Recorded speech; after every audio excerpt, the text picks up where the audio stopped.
حالات تو انسان کی ترقی کے لیے آتے ہیں اور یہ آنے جانے والی چیز ہے، ہر حال میں اللہ کے حکم کو ماننا۔ کہتے ہیں یہی کامیابی ہے کہ انسان اللہ کے حکم کو دیکھے اور اس حکم کو نبی کے طریقے پر پورا کر لے تو مطمئن ہو جائے کہ میں کامیاب ہو گیا، میں نے اللہ کا امر پورا کر دیا۔ اب جو میرا مقصود ہے، میری حاجت ہے، پوری ہو نہ ہو، لیکن اللہ کے امر کو پورا کر دینا یہی ہماری کامیابی ہے۔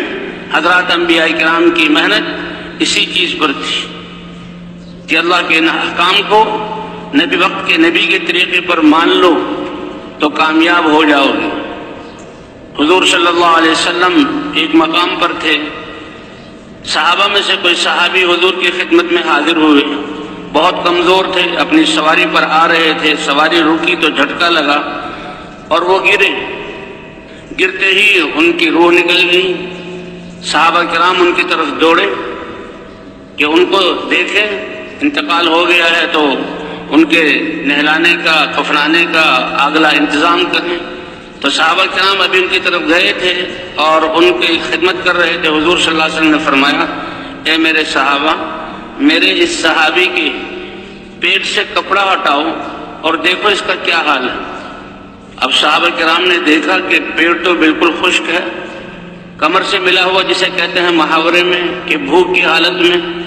لیکن صحابہ حیران ہوئے کہ حضور صلی اللہ علیہ وسلم کو کیسے احساس ہو گیا۔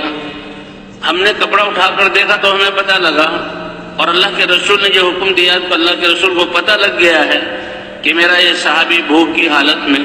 یا رسول اللہ، آپ کو کیسے اندازہ ہوا کہ یہ بھوک کی حالت میں انتقال ہوا؟ کا روح کے نکلتے ہی میں نے دیکھا کہ جنت سے حوریں ان کی دی کھانوں کے تش لے کر آئی ہیں اور ان کو کھانا کھلا رہی ہیں۔ میں سمجھ گیا کہ یہ بھوک کی حالت میں مرے ہیں، اللہ نے سب سے پہلے کھانے سے ان کا اکرام کیا۔ اے انسان، تم تو اللہ کے حکم کو پورا کر دو، یہی بنیاد ہے، یہی سب سے بڑی طاقت ہے یہ۔ اور ایمان کی بنیاد پر ایک شخص، حضور برائے ابن عامر نام ہے غالباً، حضور کی خدمت میں آیا اور کہنے لگا، نجد کی طرف کچھ لوگ ہیں، اگر آپ اپنے صحابہ کو میرے ساتھ بھیج دیں اور وہ جا کر وہاں ان کو دعوت دیں، وہ آپ کی دعوت کو قبول کر لیں۔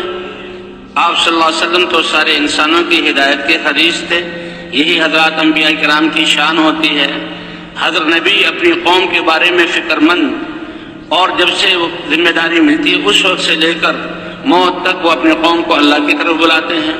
اللہ کے رسول صلی اللہ علیہ وسلم تو ساری انسانیت کی طرف بھیجے گئے، اور آتا ہے وَكَانَ حَرِيصًا عَلَىٰ هِدَایَةِ النَّاسِ أَجْمَعِينَ، سارے انسانوں کو ہدایت مل جائے، اس کی ایک اعلیٰ قسم کی طلب تھی جس کے بغیر چین نہ آئے۔ تو حضور نے خطرہ بھی محسوس کیا کہ نجد والے تو اسلام کی بڑی مخالفت کر رہے ہیں، کہیں میرے صحابہ کو تکلیف نہ دیں۔ اس نے کہا، میں ذمہ داری لیتا ہوں، اطمینان دلاتا ہوں، وہ میری پناہ میں ہوں گے، میں ان کو لے جاؤں گا۔ تو حضور صلی اللہ علیہ وسلم نے اپنے صحابہ میں سے بہترین 70 صحابہ، حالانکہ خوف ہے، خطرہ ہے کچھ ہو نہ جائے، لیکن اس خطرے کو مول لیا اور 70 صحابہ بہترین صحابہ میں سے بھیج دیے کہ یہ ان کو جا کر دعوت دیں گے، اور ان کی دعوت کی وجہ سے وہ لوگ جو اسلام کی مخالفت کر رہے ہیں اسلام لے آئیں گے اور جہنم سے بچ کر جنت میں جانے والے بن جائیں گے۔ یہ ہے نبوت والا جذبہ، اور یہ ہے حضرت محمد صلی اللہ علیہ وسلم کی چاہت اور فکر۔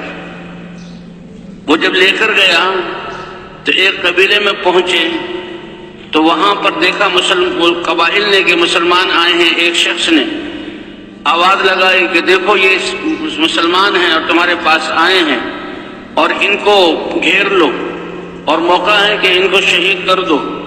تو ایک قبیلے نے تو کہا، نہیں، یہ ہمارے سردار کی یہاں پناہ میں ہے، ہم یہ نہیں کر سکتے اور ہم اس عہد کو نہیں توڑ سکتے۔ کافر ہوتے ہوئے بھی عہد کا پیمان، اس کا اہتمام ان کے دلوں میں تھا۔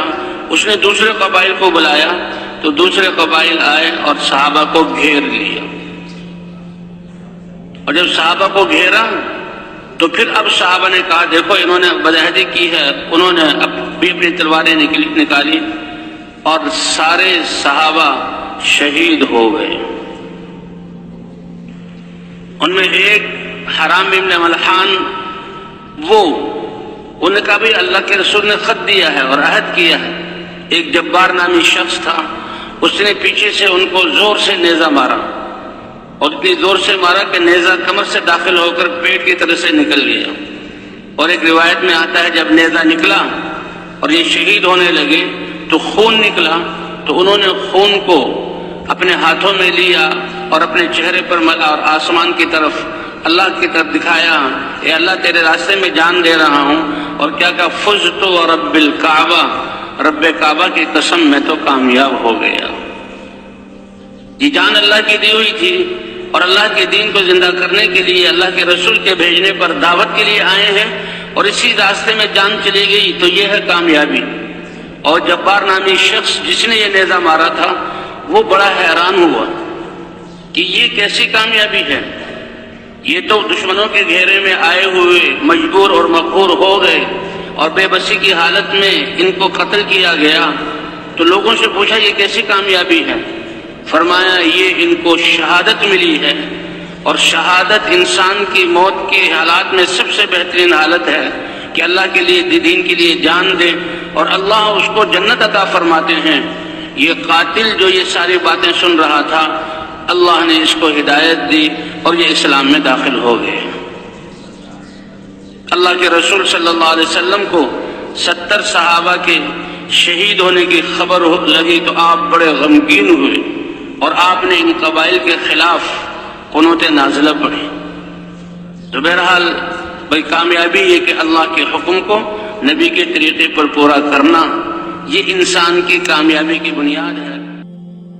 جو کچھ سنا گیا اللہ اس پر عمل کرنے والا اور آگے لوگوں تک پہنچانے والا بنائے۔ مزید اصلاحی بیانات کے لیے ہمارا یوٹیوب چینل ایمان و یقین کو سبسکرائب کریں۔ جزاک اللہ۔